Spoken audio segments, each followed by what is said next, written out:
Nia Adebayo once had the kind of life people dream about. She was married to Kola, her college sweetheart, and together they built a cozy home in Lagos. Every evening, she would sit by the window, sketching ideas for the small art studio she hoped to open one day. Life felt perfect, until it all collapsed. Kola, who had always promised her forever, fell deep into gambling. One night, without warning, he told her it was over. By morning, he had taken their savings, sold her car, and thrown her out of the house. Nia wandered the busy streets of Lagos with only a small suitcase and nowhere to go. Friends she once trusted stopped answering her calls. Days turned into nights, and she found herself sleeping under a bridge, wrapping her arms around herself to stay warm. The sound of cars above her felt like laughter from a world that had forgotten her. Each time she saw the bright city lights, she remembered her dreams, the art studio, the love, the life she'd planned, and how quickly it had all disappeared. Hunger became her constant companion, and hope felt like a stranger. Still, somewhere deep inside, a small voice whispered that this couldn't be the end of her story. She didn't know it yet, but the same streets that had watched her fall were about to witness her rise. Rain poured down hard that night, soaking the streets of Lagos and chilling Nia to the bone. She sat outside a small cafe, huddled under the awning, trying to stay dry. Her clothes were damp, her stomach empty, and her eyes tired from crying. People passed by without even glancing at her. She had become invisible to the same city she once called home. As she watched the raindrops hit the ground, she whispered to herself, "Just one more day, I'll find a way." But deep down, she didn't believe it anymore. Then, out of nowhere, a sleek black car stopped in front of the cafe. An elderly man stepped out, holding a large umbrella. He was dressed in a fine suit, his shoes shining even in the rain. His presence was calm but powerful. He looked around for a moment, then his eyes fell on Nia. He studied her face quietly, as if trying to remember something. Slowly, he walked toward her and asked, "Young lady, what's your name?" Nia hesitated, her voice shaky. "My name is Nia. Nia Adebayo." The moment the name left her lips, the man froze. His eyes widened slightly, and his lips parted like he had heard something impossible. He didn't speak for a few seconds. Then, with a sudden gentleness, he said, "Come inside. You look cold." Nia shook her head. "I don't have money," she whispered. But he only smiled. "I didn't ask for money. Just come." He led her inside the cafe, ordered a hot meal, and watched quietly as she ate. For the first time in weeks, Nia tasted real food, warm rice, spicy stew, and the sweetness of kindness. Tears filled her eyes. After she finished, the man leaned forward and asked softly, "Nia Adebayo, are you sure that's your full name?" She nodded, confused. "Yes, sir. My mother's name was Funk Adebayo." "Why?" His hands trembled slightly as he set down his cup. "Come with me," he said in a low voice. "There's something you need to see." Nia hesitated. She didn't know this man. But something in his eyes, maybe compassion, maybe curiosity, made her trust him. He called his driver, and soon they were in his car, driving through the shining streets of Victoria Island. Nia watched the city lights blur through the window, wondering where this stranger was taking her. They stopped in front of a tall glass building that looked far too elegant for someone like her. Inside, they entered an office that smelled of leather and old books. The man walked to his desk, pulled out a thick file, and looked at her again. "Nia," he said quietly, "your name, it means something. Something very important." He opened the file and took a deep breath. Nia's heart pounded. She had no idea that this simple meeting, on a rainy night when she had nothing left, was about to change everything she thought she knew about her life, her family, and who she truly was. The car stopped in front of a tall glass building glowing against the Lagos skyline. Nia stepped out slowly, unsure if she should even be there. The floors were spotless, the air smelled of expensive cologne, and people moved about in crisp suits. She looked down at her worn shoes and felt out of place, but Mr. Ease gave her a small nod that told her to keep walking. They took an elevator to the top floor, where wide windows overlooked Victoria Island glittering in the night. Mr. Ease led her into a large office filled with books, files, and pictures of important-looking people. He gestured for her to sit, then went behind his desk. Nia's heart raced. She didn't understand what was happening or why this man had brought her there. He opened a thick brown file, his hands slow and careful, as if he were handling something sacred. For a long moment, he didn't say a word. Then, in a quiet voice, he said, "Nia, I need you to listen very carefully." She leaned forward nervously. "What is it, sir?" He looked straight into her eyes. "You are the biological granddaughter of the late Chief Temitope Adebayo, the oil magnate." The words hung in the air. Nia blinked, not sure she'd heard him right. "What?" she whispered.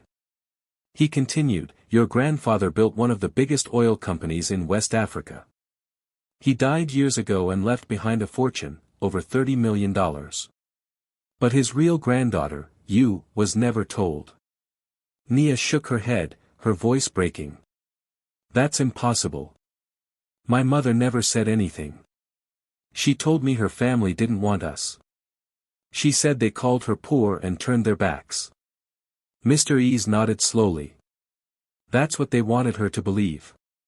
But your mother, Funk, was Chief Temitope's only daughter. She left home when she fell in love with your father, a man your grandfather didn't approve of. After that, the family hid every trace of her. They wanted to protect their name, and the money." Tears rolled down Nia's face. All those years she had thought her mother was just another struggling woman trying to survive. She had no idea she was the child of one of the richest men in Lagos. Mr. Ease slid a folder across the table. "Look for yourself." Her fingers trembled as she opened it.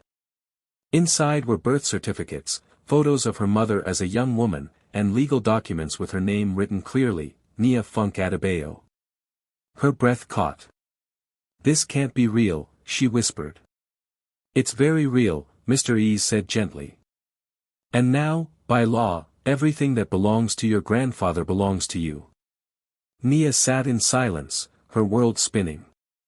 Only weeks ago, she had been sleeping under a bridge, forgotten and hungry.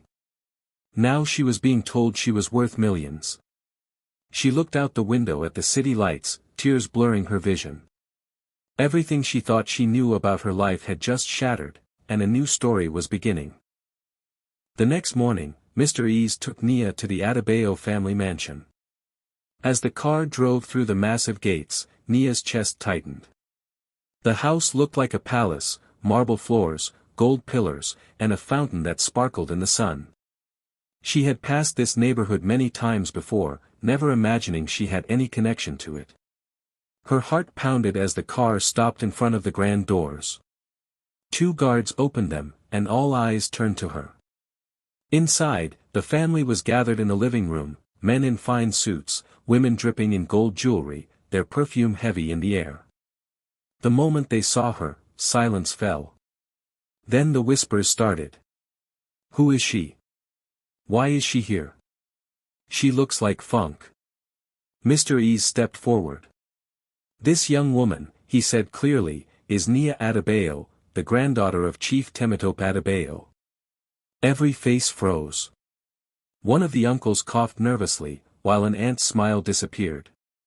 Nia could see fear flicker in their eyes. Finally, her aunt, a tall woman in a bright lace dress, forced a shaky laugh. "That can't be true," she said. "Funk's daughter. We thought she was gone. Mother wanted peace." Nia's voice trembled but she managed to speak. "Peace? You erased us. My mother died believing she was unwanted. You stole everything." The aunt looked away, her fingers gripping her pearls. Mr. Ease dropped a thick file on the table. "We have the proof. The will, the hidden documents, the forged papers. You paid a lawyer to remove her name from the inheritance list. Gasps filled the room. One of the uncles tried to speak, but his words tumbled out in panic. We only wanted to protect the family name. Funk chose her own path. We did what was best. Nia shook her head. No, you did what was best for your pockets. The room grew tense. A few cousins avoided her eyes, shifting uncomfortably. Some looked guilty, others just angry that their secret was out. For years they had lived in comfort, spending money that was never theirs, while Nia had been starving on the streets. She looked around at their expensive furniture, the paintings on the wall, the chandeliers hanging from the ceiling. Everything she saw was a reminder of how deeply they had betrayed her family. You watched me suffer, she said quietly. You all knew who I was. No one answered. The truth hung heavy in the air. Finally, Mr. E spoke again. The law will handle this. Every lie you built will come undone. Nia turned to leave, her eyes filled with a new kind of strength.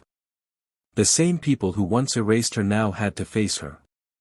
They had tried to bury her name, but fate had dug it up. As she stepped out of the mansion, she knew one thing for sure, the story they tried to hide was just beginning to rise. Nia stood in the center of the grand living room, surrounded by the same family that had once erased her from existence. The air was thick with tension. Her aunts and uncles whispered among themselves, their confident smiles from earlier now replaced with fear. But Nia didn't scream or shed a tear. She simply crossed her arms, looked each of them in the eye, and said calmly, "Then you won't mind if we go to court." Her voice was steady, almost too calm, and that frightened them even more than if she had shouted. The next few days turned the Adebayo mansion into chaos. Lawyers arrived one after another, armed with files and court orders. Investigators pulled out hidden documents, secret bank statements, and years of lies that had been carefully buried. Every forged signature, every fake record, every stolen naira came to light. Reporters began camping outside the gate, hungry for the story of the forgotten heiress. The once proud Adebayo family now avoided the cameras, covering their faces in shame. Nia watched it all quietly from her hotel suite. She wasn't after revenge. She wanted justice, and truth. The same people who had once called her worthless were now sending her desperate messages, begging her to forgive them. Some even came to her in person, crying, swearing it was all a misunderstanding. But Nia didn't waver. She had begged before, for food, for shelter, for love, and no one had listened. Now it was their turn to beg. One afternoon, she returned to the mansion for a final meeting. The atmosphere was heavy. Her uncle tried to speak first. "Nia, please, we were wrong. Let's talk like family." She gave a small, cold smile. "Family? You only remember family when it's convenient." She looked around at the people who once plotted to erase her. "You stole my name, my future, my peace. But I'm taking it all back, and I'm not giving it to you." The court ruled in her favor. Every account, every property, every company share that rightfully belonged to her was returned. The Adebayo name that had once been used to shut her out now belonged to her completely. She was no longer the girl who slept under bridges. She was the woman who now owned the bridges others would have to cross to reach her.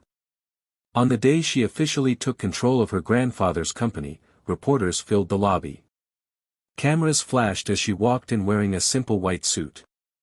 When one of them asked how it felt to face the people who tried to destroy her, Nia looked straight into the camera and said, "They erased me, but I'm still here. Now I'll write my name in gold where they tried to hide it." The clip went viral within hours.